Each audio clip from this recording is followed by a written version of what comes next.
Hi, I'm Kevin from agardenforthehouse.com. Today we're fixing coq au vin.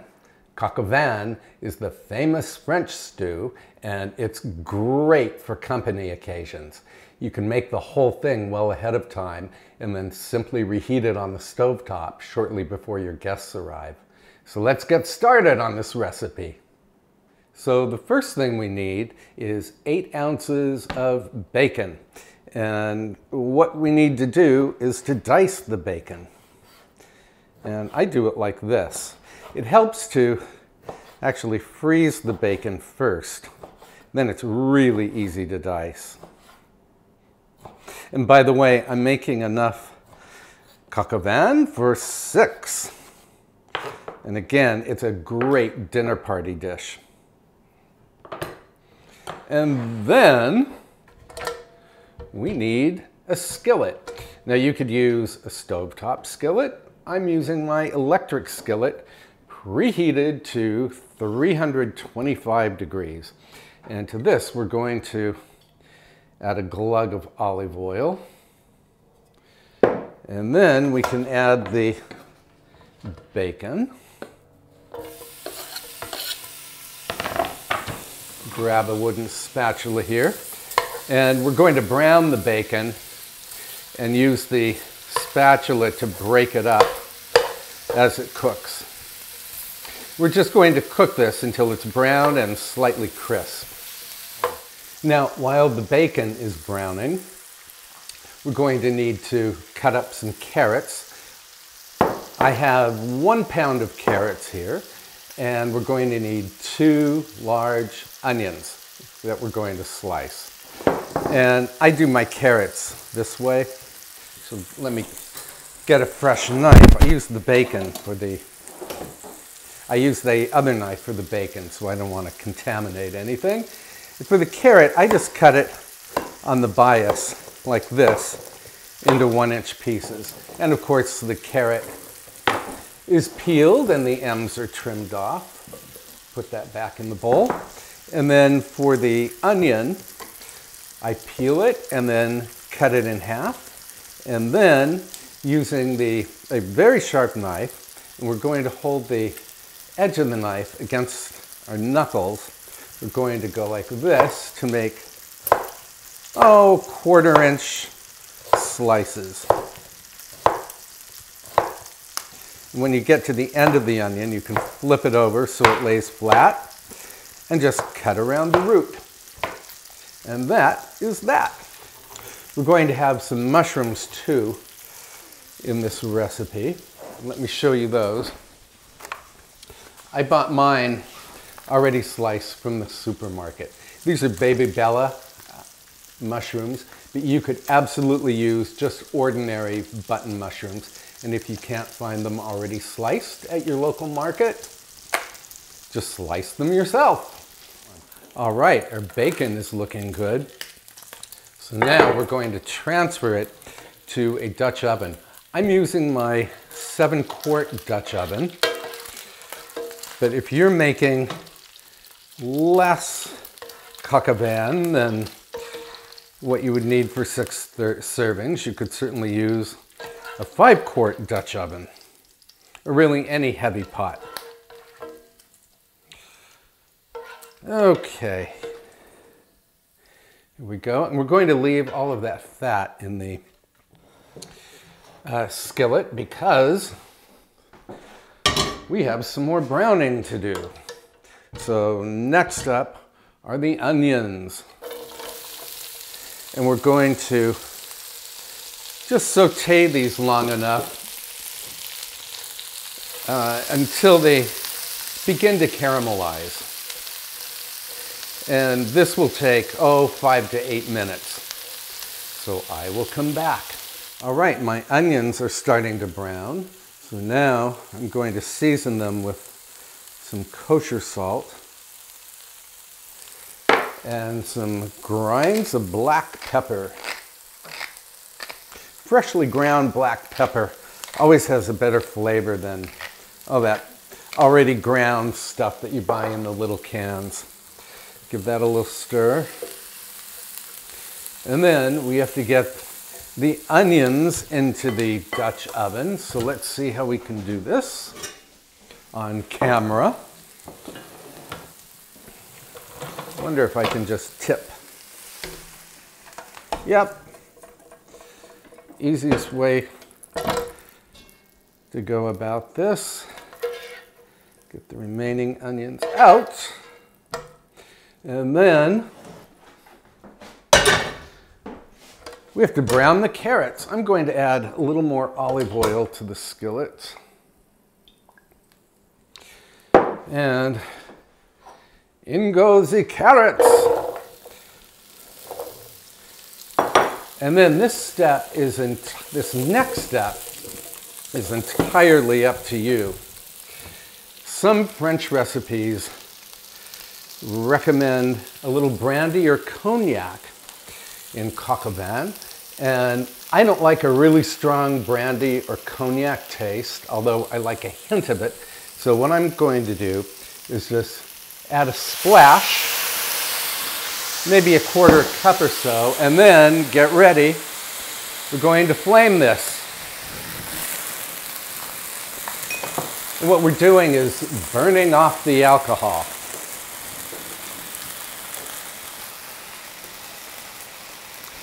It will burn off fairly quickly. Yep, we're getting there.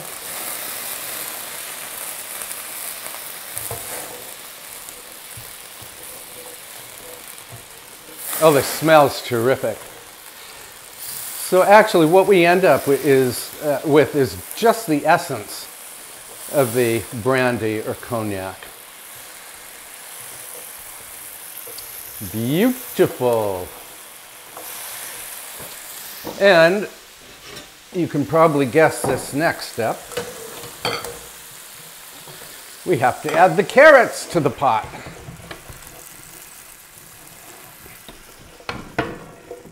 Out you go. Out, out, out. And then we have to look at the chicken. I have it right here. And I've already dried the chicken with paper towels. I'm using chicken thighs, by the way. You could use a whole chicken cut up. In any event, you want to use skin-on, bone-in chicken.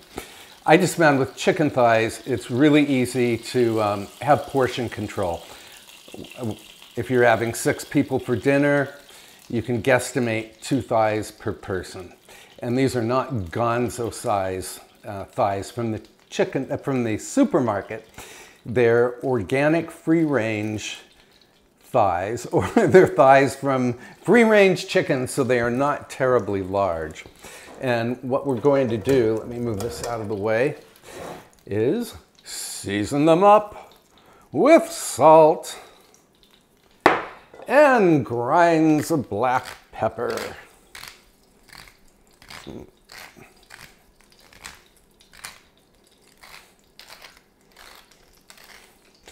And then, with the skillet ready, we'll add a little more olive oil. Olive oil is a healthy fat. And then in go the thighs. And I should probably mention that usually all of the browning is done in a Dutch oven. I like using the skillet because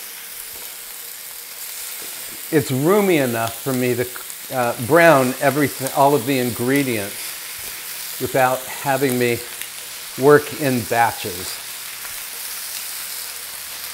If you don't have a large skillet, use your Dutch oven and brown everything in batches. I'll come back when the thighs are nice and brown. All right, the thighs have been browning for about 4 minutes. And this is the color you want.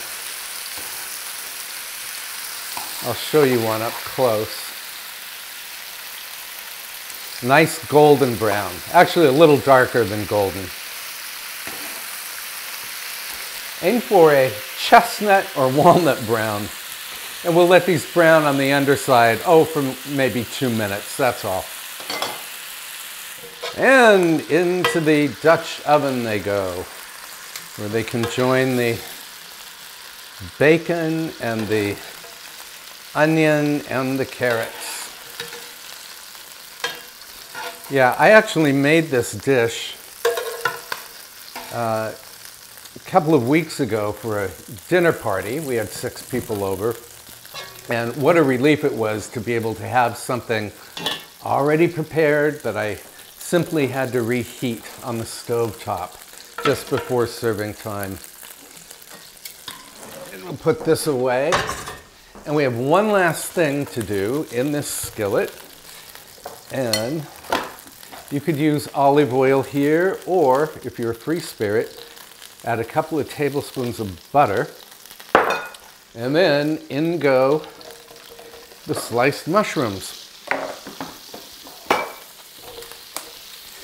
And we're going to let these cook, or actually we will saute them until most of their moisture has evaporated and the mushrooms have browned appreciably.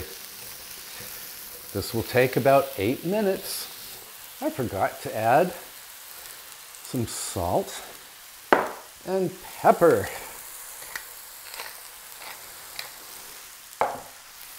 Give this a little stir. And again, going to let the mushrooms brown. So I'll see you in just a few. Mushrooms are looking good. Most of the moisture has evaporated, so we can put them in a bowl. We're not going to add them to the Dutch oven just yet because mushrooms can disintegrate if they are simmered for too long. Yeah, the mushrooms will be added at the last minute because if they simmer for the full hour that it takes to cook the coq au vin, they can disintegrate. So now we're about ready to cook our dish. So what we need are 2 things, 2 liquids. We need a very dry red wine, and I'm using Beaujolais Village from Louis Jadot. If you can find a good dry French wine from Burgundy, then by all means use it. You could even use a Cabernet Sauvignon. And let's see, we also need some organic chicken stock, and I'm going to add about 2 cups or so of the chicken stock. That's about it. And then the remaining liquid will be this beautiful red wine. I'm using here again about 2 or maybe 3 cups of red wine. Yeah, I think that was about 3 cups. And then I want to add some herb. And I love thyme, and thyme is traditional for coq au vin. So I'm using dried thyme because actually it's stronger than fresh thyme. And I'm using a good tablespoon here. And let's see, I want to stir that in a little. And then here's what's going to happen. I'm going to bring this to a boil over high heat on the stovetop, and then I'm going to lower the heat to just a bare simmer and cover the pot and let it cook for exactly 1 hour. I'll come back after this is cooked. Okay, I'm back again. I forgot one crucial ingredient, and that is garlic. And you can use diced garlic and just add it, you know, at the, maybe for the last minute when you're sauteing the onions, or if you have garlic paste or pureed garlic, as I do in this little tube, you want to add 2 tablespoons. 2 tablespoons is the equivalent of 2 fat garlic cloves. And again, we will stir this in. This is a very forgiving dish. If you forget one of the ingredients, you can always add it later. And onto the stovetop it goes. All right, our coq au vin has been simmering for 55 minutes. So now we can add the mushrooms. In they go. Stir them in a little. And what we're doing now is just rewarming the mushrooms. And then put the lid back on, and we'll let this simmer for another 5 minutes. Here's our gorgeous coq au vin.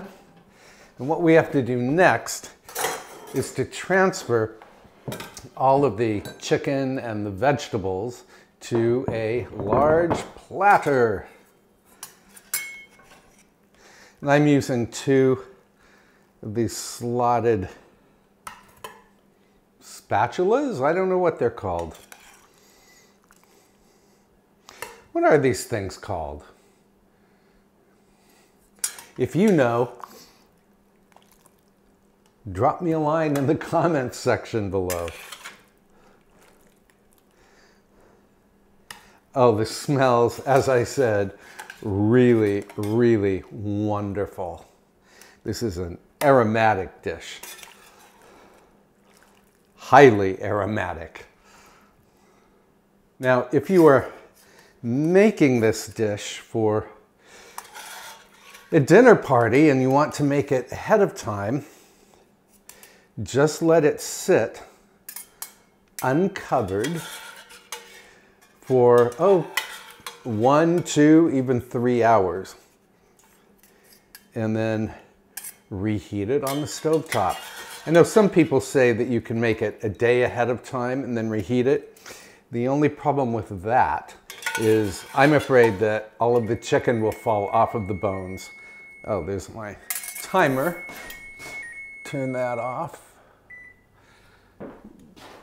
And now what we're left with is this amazing, winey, thymy, chicken stocky liquid. And we want to thicken it. So what we're going to do, move this out of the way, is take a little wine, a little cornstarch. I'm going to use, 2 heaping tablespoons of cornstarch. Put it in a glass measure. You can use a little bowl, whatever. And then add just enough red wine or chicken stock or water. This is about 1/4 cup of wine, and then whisk it until you get a fairly smooth slurry. And then we have to put this liquid back on the stovetop. So bring the wine mixture back to a boil. Add the cornstarch solution and whisk it about, for 30 seconds or so. The liquid will thicken almost immediately. Sorry, it's kind of dark here at my stovetop. Yeah, we're getting thick already. Let me show you. Grab a spoon. This is the viscosity you want. Thick. And then we're going to ladle this over the coq au vin. And here we go. A glorious sauce for a glorious main course. Let me move the camera a little closer so you can see. I want you to see this sauce. This saucy sauce.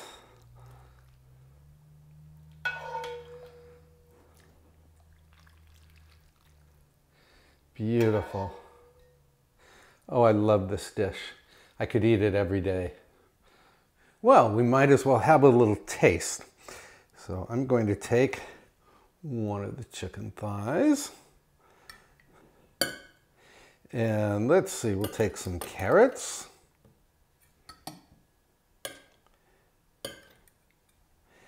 And some mushrooms and onions.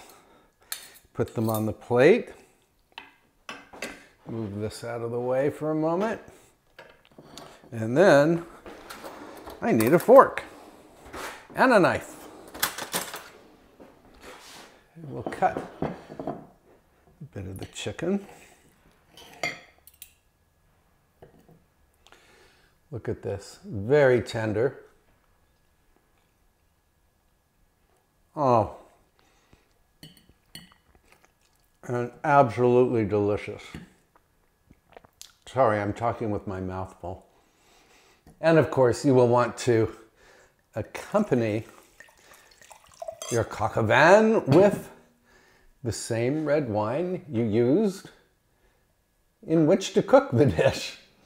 So, yum.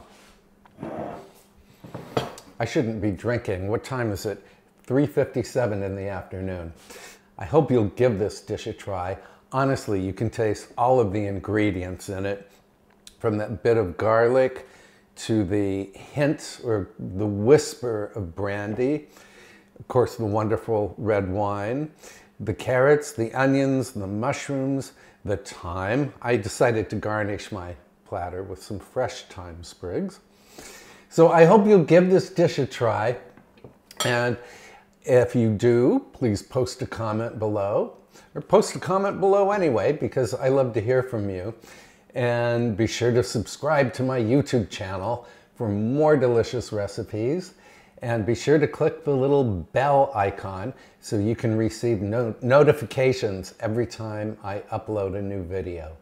I'll see you very soon. Thanks so much for keeping me company today. Bye for now.